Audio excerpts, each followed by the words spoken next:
We at CREST respectfully acknowledge the past and present traditional stewards of this land, which was historically inhabited by the Indigenous peoples of the Bunurong and Wurundjeri nations, who have lived in the area now known as Casey. We are thankful to God for the traditional custodians of this land. We wish to pay respect to elders past, present and future, and further acknowledge the important role the Indigenous people play in our wider community. Hello, I'm Christine Lucas, Head of Colleges at CREST, and I want to thank you for joining us for this very special CREST ANZAC service. This is a time of the year where we remember and honour all Australian and New Zealand men and women who have contributed to peacekeeping operations since that April morning in 1915. It is an honour that we can have this event in memory of those who have given so much. Our CREST Executive Principal, Mr Brendan Kelly, will be sharing a moving message with our community, and we will then have the laying of wreaths. After that, there will be a reciting of the ode by our honoured guest, Mr John Camilleri, and a performance of The Last Post. The Last Post is played as a tribute to those who have now taken their own last posting and are now at rest. We would then ask you to join us in a minute of solemn and sacred silence, which will be followed by the rouse. The rouse signifies that those who were asleep are now awake in new life. We will then conclude our service in prayer. Please join us now in the Australian National Anthem, performed by our Rivercrest students in Ausland and performed vocally by our Hillcrest student.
It's a great privilege to be able to share a few thoughts on the special occasion, remembering those who have served in Australia and overseas in our armed services over time. Australia has a long history of military service, starting in the South African War, going through World War I, World War II, in Malaysia, Korea, other parts of Southeast Asia, the Gulf War, Afghanistan, Iraq and Timor-Leste. A long history of Australians serving with honour and distinction all over the world. Sadly, as we know, on Anzac Day we recognise and acknowledge not just those who have served, but those who have paid the ultimate price of giving up their lives for their country. As you can see, many thousands of Australians have paid this ultimate sacrifice over time. And most notably, perhaps, are the 62,000 deaths that took place in World War I. That number's still a little uncertain, such as the challenge of accounting for all those brave men and women who served overseas in World War I. And so while we have service over a long period of time, I want to share a few thoughts about that great conflict, that huge conflict that occupied so much of the world at the time and still dominates our thinking today. As we know, World War I took place between two great powers, two great sides in the conflict. The Allies, and here on this map in the sort of the yellowy gold colour, and the Central Powers, which was there in the green. And so therefore you had Australia and New Zealand service people as part of the Allies, with Great Britain, with France, with Italy, Greece and Russia, serving against Austria-Hungary, Germany and Turkey and Bulgaria. And so this was the sides on this great and terrible conflict. Each year on ANZAC Day, Australians and New Zealanders mark the anniversary of the Gallipoli landings in Turkey that took place on the 25th of April 1915, over 100 years ago now. For 8 long months, Australian troops, alongside those from New Zealand, Great Britain, France, India and others, battled these terribly harsh conditions, and the Turkish forces desperately fighting to protect their homeland. By the time the campaign had ended, more than 130,000 had died, at least 87,000 Turkish soldiers and 44,000 Allied soldiers, including more than 8,700 Australians. Alongside them, over 2,700 New Zealanders, and overall about a sixth of all the people who landed on the Gallipoli lands gave up their lives in that cause. Many, of course, who survived were badly wounded, and some had scars that sadly would never heal. You can see the terrible conditions in Gallipoli. Troops came ashore from the sea, and we forget that it was the only way to access the beach. Ships had to be out in the harbour, bringing troops ashore. And then the troops were faced with these impossible conditions going up, and they fought with bravery and great courage. Australians served in so many parts of the Gallipoli area, but some of the more well-known ones is where this photo was taken, in the Lone Pine area.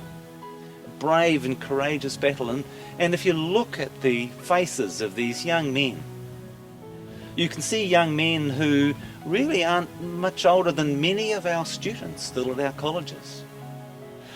Young men who are nervous, scared probably about the challenges they're about to face, but are determined to face those challenges with courage, serving their country and working alongside their mates. Of course, Australians also served in other parts of the World War I conflict. These troops were in Fromelles on the Western Front, in Belgium and France. Terribly cold, muddy conditions. Many Australians again lost their lives on those battlefields. And it's sometimes hard to think of all those thousands, isn't it? 62,000. So I want us today to think a little bit about smaller numbers of people.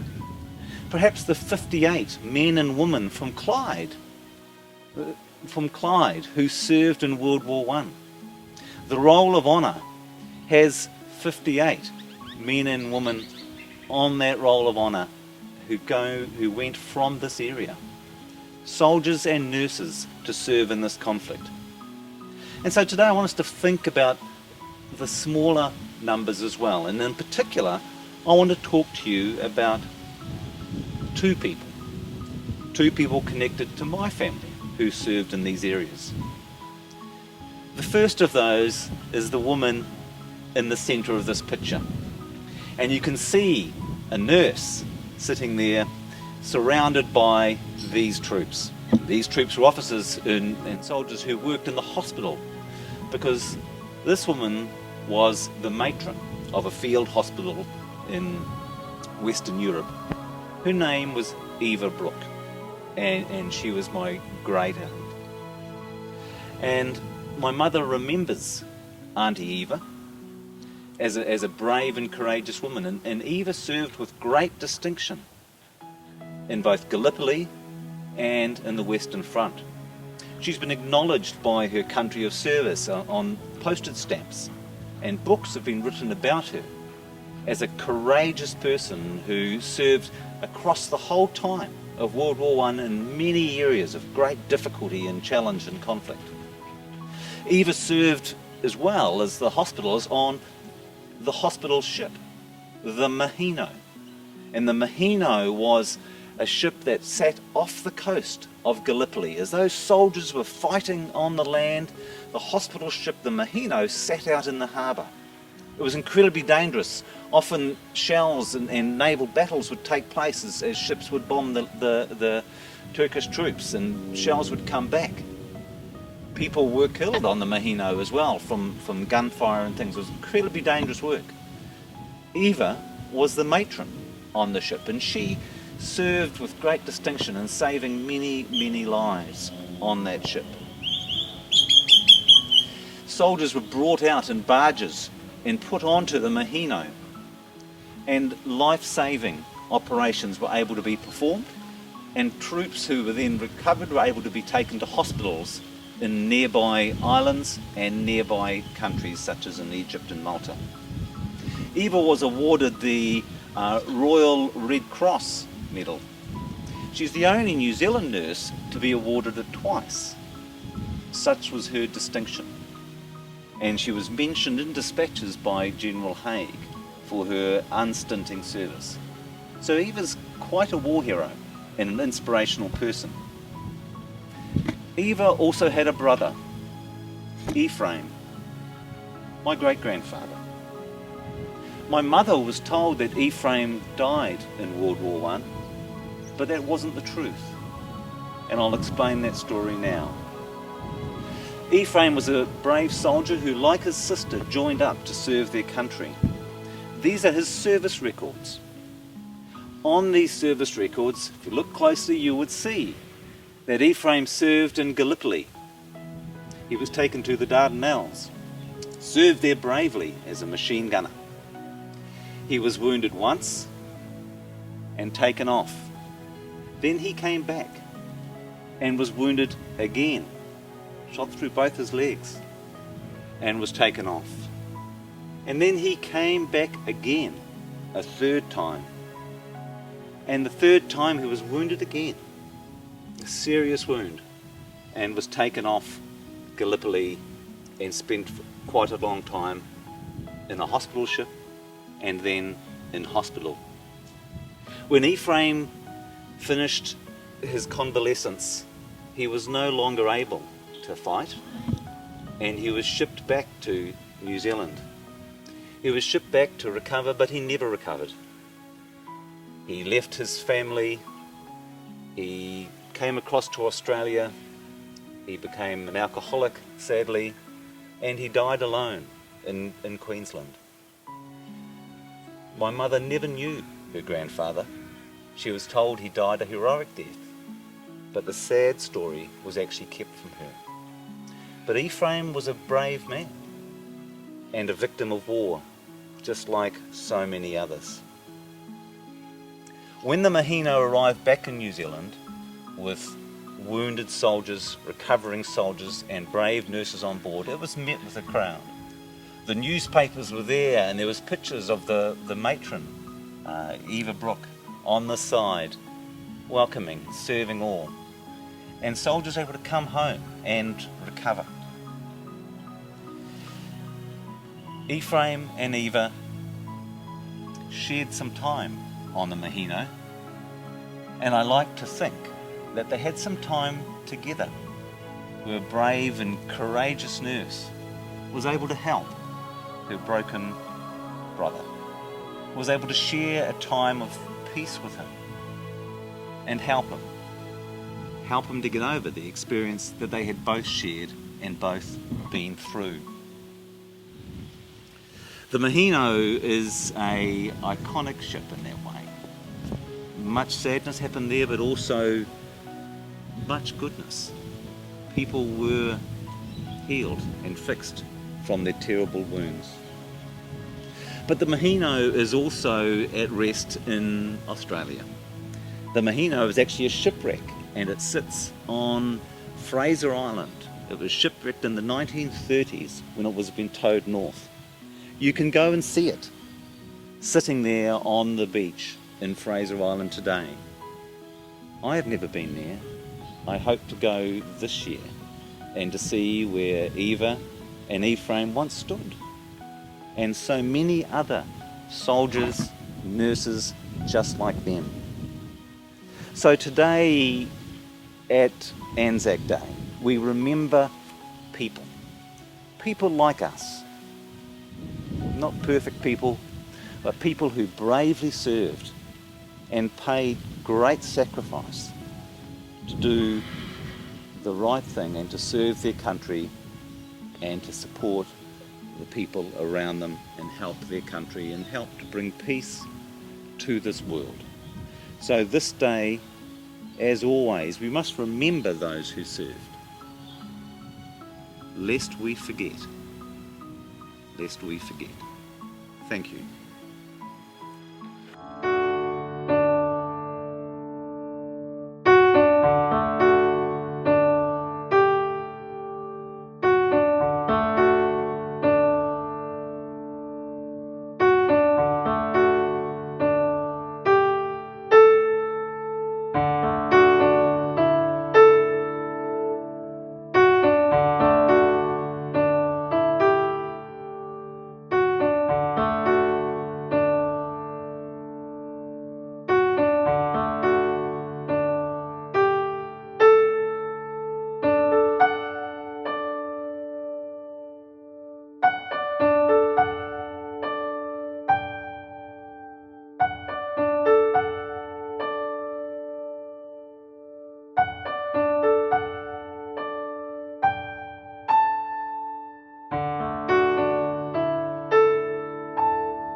They went with song to the battle.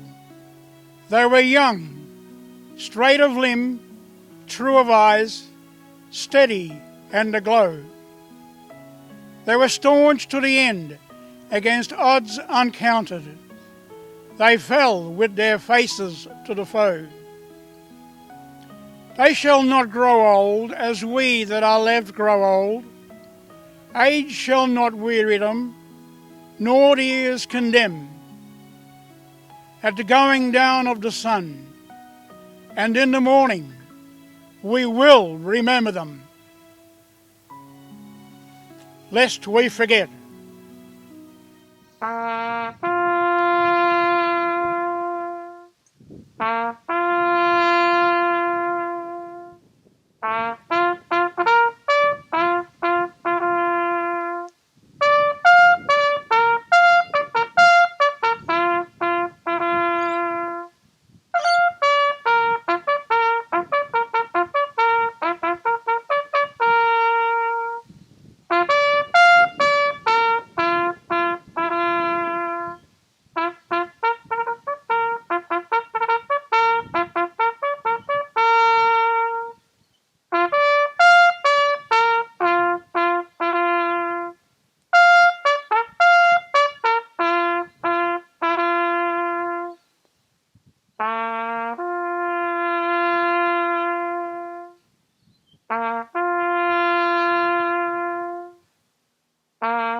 Please join us now for a minute of silence.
Please